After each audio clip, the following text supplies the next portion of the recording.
ओम नमः शिवाय। दोस्तों शास्त्रों के अनुसार सावन माह को सबसे पावन महीना माना गया है।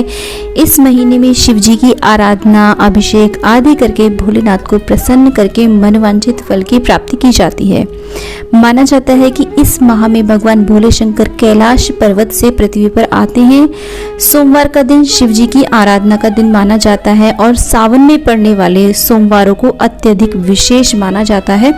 तो कोई तो सावन के सोमवार के व्रत करते हैं, 16 सोमवार व्रत का भी आरंभ करते हैं और इसी समय से साधारण सोमवार के व्रतों को भी शुरू किया जाता है। तो सावन में पड़ने वाले सोमवार कोई 4 या 5 पड़ते हैं, कोई तो सारे व्रत रखते हैं, कोई आगे का और पीछे का व्रत रखते हैं। तो जैसी भी शक्ति और सामर्थ्य हो वैसी आप शिव की भक्ति करें। पूरे महीने भी आप इस प्रकार से भगवान भोले शंकर की पूजा अर्चना, उनका अभिषेक कर सकते हैं। कोई लोग तो पूरे महीने का व्रत धारण करते हैं। तो इस व्रत में आपको क्या खाना है, क्या नमक खा सकते हैं, पूजा कैसे करनी है, शिव की भक्ति कैसे करनी है, क्या पाठ करना है, किस मंत्र का जाप करना है, वो सारी डिटेल आपको इस वीडियो में मिलने वाली है। तो वीडियो को अंत तक पूरा देखें। वीडियो अच्छा लगता है तो वीडियो को लाइक करें, चैनल को सब्सक्राइब करें और वीडियो को ज़्यादा से ज़्यादा शेयर करें। तो दोस्तों सावन सोमवार व्रत में सुबह सवेरे उठ करके स्नान आदि से निवृत्त होकर के शुद्ध वस्त्र धारण करें, हल्के रंग के वस्त्र धारण करें। सफ़ेद रंग के वस्त्र पहने तो बहुत ज़्यादा उत्तम होता है। काला या नीला रंग पूजा में नहीं पहनना चाहिए। भोले शंकर की पूजा में सफ़ेद रंग अत्यधिक यूज़ करना चाहिए और सफ़ेद वस्त्र सुहागिन स्त्रियां कुछ मिक्स रंग में पहन सकती हैं, लेकिन हल्के रंग के होने चाहिए। तो सुबह सूर्य को अर्घ्य दें, घर के पूजा स्थल पर धूप दीप करें, अक्षत पुष्प लेकर के व्रत का हमें संकल्प लेना है और शाम के समय प्रदोष काल में यानी कि दिन के तीसरे प्रहर में भगवान भोले शंकर की आराधना करनी है। अगर आपके पास समय की समस्या है तो आप अपनी सुविधा के अनुसार पूजा कर सकते हैं। सुबह को कर लें या शाम को कर लें, दोनों समय लेकिन पूजा अवश्य रूप से करनी चाहिए, कर लें और शाम के समय आप विशेष पूजा कर लें। लेकिन यदि आप पहले सोमवार को सुबह 7 बजे पूजा कर रहे हैं तो आने वाले समय में भी 7 बजे आपको पूजा करनी है, मतलब समय निश्चित होना चाहिए। और इस व्रत को बच्चे, लड़के, लड़कियां, स्त्री, पुरुष सभी कर सकते हैं। सुहागिन स्त्रियां तो बहुत ही शुभ फल देने वाला ये व्रत है। तो इसे हमें पूरे विधि विधान से भगवान भोले शंकर का इसमें पूजन करना चाहिए। शिवलिंग का हमें पूजन करना है। शिवालय में जाकर के भी आप पूजा कर सकते हैं। धातु के, पत्थर के शिवलिंग आप पूज सकते हैं। पारद के शिवलिंग आप पूजा कर सकते हैं। अंगूठे के आकार के शिवलिंग घर में आप रख सकते हैं, चाहे किसी के भी रखें। और अगर कुछ नहीं है तो आप मिट्टी के शिवलिंग बना करके भी उनका पूजन कर सकते हैं। लेकिन मिट्टी के जब आप शिवलिंग बनाएंगे तो सूर्यास्त से पहले हमें उनका विसर्जन कर देना चाहिए। विसर्जन किसी जल स्रोत में करें या फिर अपने गमले आदि में भी उनका विसर्जन आप कर सकते हैं। भूमि के अंदर भी उनका विसर्जन कर सकते हैं। तो आसन पर बैठकर हमें पूजा करनी चाहिए। बिना आसन के यदि हम पूजा करते हैं तो हमारी पूजा निष्फल हो जाती है। सर्वप्रथम एक चौकी लगाएं, उसके ऊपर शिव परिवार की फोटो रखें। कलश की स्थापना करना कंपलसरी नहीं है, चाहे तो कलश की स्थापना ना करें। एक बिल्व पत्र के ऊपर आप भोले शंकर के शिवलिंग को इस प्रकार से स्थापित करें और उसे 4 बार आप जल चढ़ाएं। और 4 बार जल चढ़ाने का अर्थ होता है कि हमने उनके पांव धुलवाए, हाथ धुलवाए, कुल्ला करवाया और फिर उन्हें स्नान कराया। उसके बाद में आप कच्चे दूध से उन्हें स्नान कराएं, फिर जल से स्नान कराएं, पंचामृत से स्नान कराएं, फिर आप उन्हें सादा जल से स्नान कराएं। तो आप इसमें चाहे तो फलों के रसों से, फूलों के रसों से, इत्र से आदि चीज़ों से, बहुत सारी चीज़ें होती हैं, उन सभी से आप अभिषेक कराएं। गंगा जल से हमें अवश्य रूप से भोले शंकर को अभिषेक कराना है। विशेष चीज़ों से अभिषेक कराने से हमें विशेष फलों की प्राप्ति होती है। तो आप चाहे तो कुछ विशेष चीज़ों से भी अभिषेक करा सकते हैं। इसके बाद में दोस्तों ध्यान रहे, भगवान भोलेनाथ के शिवलिंग पर अक्षत, चंदन, अबीर, गुलाल ही चढ़ाना चाहिए। हल्दी, मेहंदी, रोली ये चीज़ें शिवलिंग पर नहीं चढ़ानी चाहिए।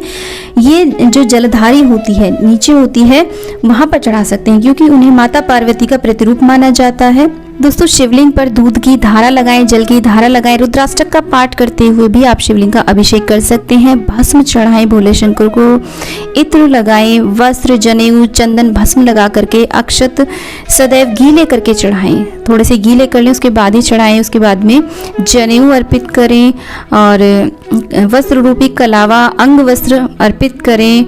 और उसके बाद में बिल्व पत्र, बिल्व फल, धतूरा फल, भांग, अकौआ, मदार के पुष्प, अकौआ अर्थात आंकड़े के या मदार के पुष्प, शमी पत्र आदि चढ़ाएं, धतूरे का पुष्प चढ़ाएं। तो जो भी भोले शंकर की प्रिय चीज़ें हैं उन्हें हमें अर्पित करना चाहिए, शमी पत्र चढ़ाएं और धूप दीप जलाएं। गणेश गौरी की पूजा करें, सूर्य की पूजा करें, दीपक की पूजा करें, गंगा जी का भी नाम लें, उनका भी पूजन करें, उनका भी ध्यान करें। तो जो भी प्रिय चीज़ें हैं भोले शंकर की वो अर्पित कर देंगे। तो देखिए ये पूजन आप चाहें तो अपने घर के मंदिर में भी कर सकते हैं, नहीं तो आप शिवालय में जाकर के भी ये पूजन कर सकते हैं। ऐसा कोई कंपलसरी नहीं है, सरल होता है। ये जो व्रत होता है सावन के जो सोमवार होते हैं वो सरल व्रत होते हैं, अपनी सामर्थ्य के अनुसार आप कर सकते हैं। ये सिंपल जो साधारण सोमवार के व्रत होते हैं उसी के तरीके से होते हैं। तो इस प्रकार से धतूरे के फल अर्पित कर दें। इनमें से अगर कोई भी सामग्री आपको नहीं मिल पाती है तो कोई चिंता की बात नहीं है, जो भी मिल पाए उससे आप भोले शंकर का पूजन करें, दीपक का भी पूजन करें, अग्निदेव का आवाहन करें। तो इस प्रकार से आप सरल भाव से पूजा करें। तो इसके बाद में सफ़ेद मिठाई, फल, जो भी मौसमी फल उपलब्ध हो उन्हें आप भोग प्रसाद में चढ़ाएं। लड्डू चढ़ा सकते हैं, मिठाई चढ़ा सकते हैं और इसके अलावा जो भी भक्तिवश आप उन्हें अर्पित करना चाहते हैं वो सब आप भगवान जी को अर्पित कर दें। और इसके बाद में लौंग, इलायची, सुपारी रख करके पान चढ़ाना चाहिए और हो सके तो दक्षिणा रख कर नारियल चढ़ाना चाहिए। इसके पश्चात ओम नमः शिवाय मंत्र का जाप करते हुए यदि मिल पाए तो पलाश की लकड़ी पर आप सामग्री से हवन करें, नहीं तो गाय के उपले पर भी आप हवन कर सकते हैं। इसके बाद में भोलेनाथ की कपूर से आरती करें। ओम जय शिव ओमकारा आरती आप कर सकते हैं। आरती के बाद दोनों हाथों में पुष्प लेकर के हमें पुष्पांजलि देनी चाहिए। बाद में भगवान से प्रार्थना करें और क्षमा याचना करें। रुद्राक्ष की माला से ओम नमः शिवाय मंत्र का जाप करना चाहिए। और इसके बाद में पार्वती माँ से थोड़ा सा सिंदूर अवश्य लेना चाहिए, अपने पल्ले से लगा करके अपने माथे पर लगाना चाहिए।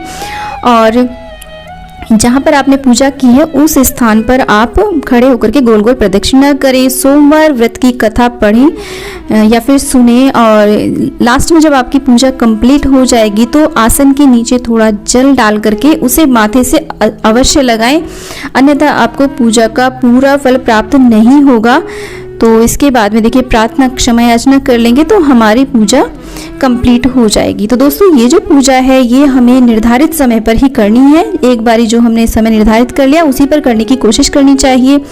अब आप इसमें क्या पाठ कर सकते हैं? इस व्रत में आप शिव पुराण का पाठ कर सकते हैं, महाशिव पुराण का, शिव चालीसा पढ़ सकते हैं और रुद्राक्ष की माला पर आप महामृत्युंजय मंत्र का भी पाठ कर सकते हैं। तो इसके बाद में दोस्तों बात करते हैं कि हमें इस व्रत में क्या खाना चाहिए। तो इसका भी संकल्प हमें पहले व्रत में ही लेना चाहिए कि हम नमक का खाएंगे या फिर मीठा व्रत करेंगे। तो ये व्रत क्योंकि बहुत आसान होते हैं भोले शंकर के व्रत, तो आप जैसा चाहें वैसा संकल्प ले सकते हैं। आप चाहें तो इन व्रतों को नमक के साथ भी रख सकते हैं, लेकिन अन्न का भोजन आपको एक समय में ही करना है। दोपहर के समय कर लें या फिर शाम के समय कर लें। शुद्ध सात्विक भोजन करें। चाहे तो मीठे व्रत रख सकते हैं, चाहे तो पूर्णतः फलाहार पर रख सकते हैं या फिर एक समय नमक का भोजन खा सकते हैं। सेंधा नमक का भी यूज़ कर सकते हैं या फिर सिंपल नमक का भी खा सकते हैं। तो इस प्रकार से बहुत कुल मिलाकर के बहुत ही आसान व्रत होते हैं। भोले शंकर इतनी सी ही भक्ति से अत्यधिक प्रसन्न होकर के मनवांछित फल हमें प्राप्त कराते हैं। तो सावन के महीने की आपको हार्दिक शुभकामनाएं। इसी आशा के साथ दोस्तों विदा लेती हूँ। आज के लिए इतना ही। ओम नमः शिवाय।